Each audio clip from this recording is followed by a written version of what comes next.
Good morning, students. Today we are doing from your Flamingo book's second poem, An Elementary School Classroom in a Slum, written by Stephen Spender. Stephen Spender was an English poet and an essayist. He left University College, Oxford, without taking a degree and went to Berlin in 1930. Spender took a keen interest in politics and declared himself to be a socialist and pacifist.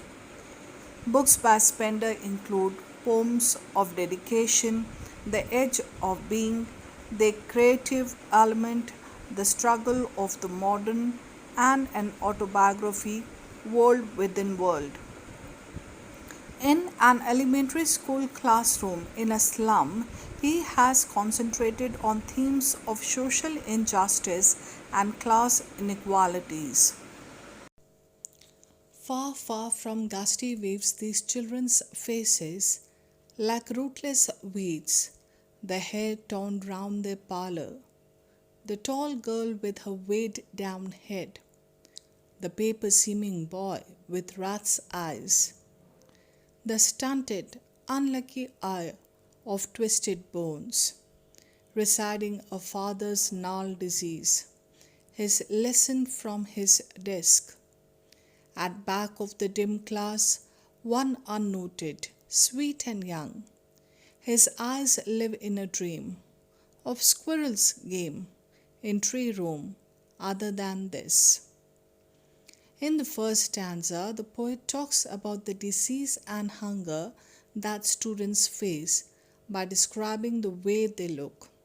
The poet says, far, far from gusty waves, that is, far away from the activity and jubilation of life, far away from the free flowing breeze that represents the vast world outside slum. These children's faces. When I look at these faces of the children sitting in the classroom, and the classroom is slum area, so he's talking how I noticed the children's faces, the theory description he's giving, like rootless weeds. Students, you know, weeds are unwanted plants, and when we don't want them, we just pluck them and throw. So these children's faces are like rootless weeds, that is, nobody cares for them. They have a miserable life, they're withered and worn out. So they're unwelcome to the mainstream society. So, like rootless weeds. The hair torn round their pallor. Pallor, that is a pale looking face. So their hairs are unkempt, the hairs are scattered here and there on the faces. The tall girl with her weighed down head. Now, in the classroom, there is a girl, and she's a tall girl, and she has bent her head down. Now, what might be the reason for her to bend her head down? It might be that she lacks confidence, or she might be ashamed of the poverty she is in, or might be tired. So the girl might be physically and emotionally exhausted. So she might be worried about the work and responsibilities. So her head is weighed down. The paper seeming boy with rat's eyes. So, other than the tall girl, there is a boy, and this boy is like paper seeming, very thin, thin like a paper, and with rat's eyes. So, his eyes are looking like you might have noticed the rat keep on looking for food all the time. So, the rats have bulging eyes. So, this boy is an example of malnutrition, undernourishment. He might not had meal for many days. He's very thin, very fragile. So his eyes are like rat's eyes. The stunted, unlucky eye of twisted bones, residing a father's gnarled disease. So other than the tall girl and the thin looking boy, there is what? There is a boy who's stunted. Stunted, that is, he's not fully grown. Unlucky eye of twisted bones, residing a father's gnarled disease. Ire means one who inherits the property. So, who is a successor? But now, yes, the child has inherited, but not property, nothing, but the disease from his father. So, unlucky Aya, he is a successor. He is inherited poverty, he is inherited disease and despair from his father. And what he has inherited, that is twisted bones. He is a victim of genetic disorder. His body is deformed, bones are not properly taken shape. So, he has inherited the disease of his father, reciting a father's gnarled disease, his lesson from his desk. So he is standing at his place and he is reciting the lesson from his place. And this recitation, he might be reciting the father's disease or he might be reciting his lesson. At back of the dim class, one unnoted, sweet and young, his eyes live in a dream of squirrel's game in tree room other than the tall looking girl, other than the paper seeming boy, other than the boy with stunted growth, other than the boy who has inherited the father's disease. Other than this, there is a boy in the dim class, that is poorly lit, ill equipped class. Facilities are very poor in that class. So it says, he says dim class, at back of the dim class, one unnoted, that nobody has noticed this boy, sweet and young. There's a boy who's sweet and young, that is, this boy is enthusiastic, he's lively. His eyes live in a dream of a squirrel's game. Now, squirrel, you might have seen, squirrel indulges in a playful game in the hollow of the tree. It frisks and frolics around the tree house. And this boy is looking and seeing this dream. Why he is seeing this dream? Because the class is dull and monotonous. It does not interest him. So he is living in a dream. So the superficial knowledge that is imparted in the class um, does not interest him. So he is dreaming things away for himself for the future. So he is dreaming of fun and frolic in the open blue sky. He says his eyes live in a dream of squirrel game in a tree room other than this. So this boy is hopeful that the things might change, that they might also have a bright future. On sour cream walls, donations, Shakespeare's head, cloudless at dawn, civilized dome, riding all cities, belled, flowery, Tyrolese valley, open handed map awarding the world its world. And yet, for these children, these windows, not this map their world, where all their futures painted with the fog, a narrow street sealed in with a lead sky, far from rivers, capes, and stars of words. The poet expressing the sickening and repulsive atmosphere of the classroom and the hopelessness that engulfs the students' lives. Poet says on sour. Sour means unpleasant.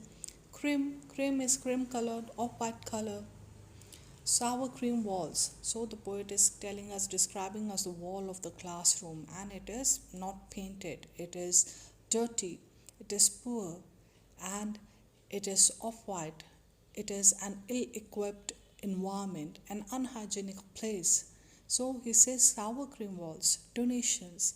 Now the wall speaks of what? The wall speaks of donation. Donations, that is things given or received in charity. So there are many pictures on the walls that the school might have received as donations from the rich. Shakespeare's head.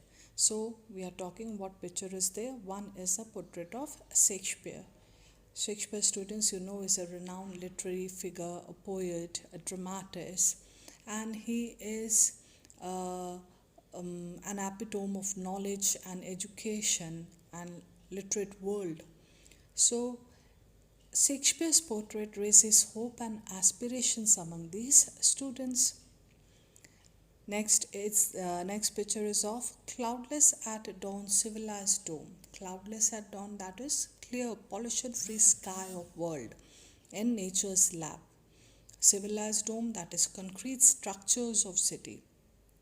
So the poet says that this slum area or the slum school is suppressed under the civilized high domes, that the children are unaware of the beauty of the sky at dawn. Dawn, that is early morning. So if they want to appreciate the beauty of the early morning, they can't see because of the huge buildings. And it says what? Riding all cities, that is, the success of the city depends on the progressive and civilized world. So these domes, these high buildings, they talk of the success of the rich. Then it says bellied flowery Tyrolese Valley, and then there is a Tyrolese Valley. It says the music of bells and fragrance of flowers pervades there. So how many pictures are there? One is of a portrait of a Shakespeare, then the picture of a city, and then there is a natural beauty in the form of Tyrolese Valley. And then we read open-handed map. What other picture is there? That is of a world map is hanging on the wall of the classroom. Open-handed, that is, the conquerors and dictators have made this world according to their whims and will. Now, when this world was awarded to us, it was awarded to us by God with all its bounties. But what have the conquerors, warriors, statesmen have done? They have changed the boundaries according to their will, and they have shaped this new world. The world of the rich, the world of the poor. The world of the rich with domes, with bell flowery Tyrolese Valley that speaks of prosperity. And the world of poor, the world of poor is the slum area. It next says what? Awarding the world its world. That's this world has been awarded, imposed. This world has been imposed on us. And this world has been imposed on us like rivers, caves, domes. This is the world of rich, and the poor, the world is narrow lanes, garbage, filth, dirt, disease. So the pictures on the wall suggest beauty, well-being, progress, and prosperity, a world of sunshine and warmth of love. But the world of the slum children is ugly and lacks prosperity. This is the world that has been awarded to these slum children, deprived of opportunities. Then it says, and yet for these children, these windows not this map their world, but for these children that are sitting in the classroom, for them the world map that is hanging on the wall is not their world, but their real world is outside that window, outside that classroom window. Now what do we see outside classroom window? Where all the future is painted with a fog. That is, all the future is painted with uncertainty and insecurity. The bleak world, the dirty, misty world, that is the world of stinging lanes, the world of disease, the world of undernourished, the world of dark, cramped holes and hovels. That's the real world they belong to. A narrow street sealed in with a lead sky. Lead sky that is dark, dull, grey, symbolic of hopelessness and despair. Far, far from rivers, capes, and stars of worth. So their world is far away from the free-flowing water of the rivers and caves, that is snow-capped mountain, and stars of the words, that is knowledge and enlightenment, that is literacy. So the poet says what? The world of these children is full of monotony, dullness, hopelessness, and hunger.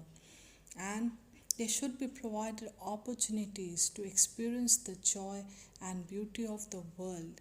And they should be given opportunities so that they can accumulate the wealth of knowledge.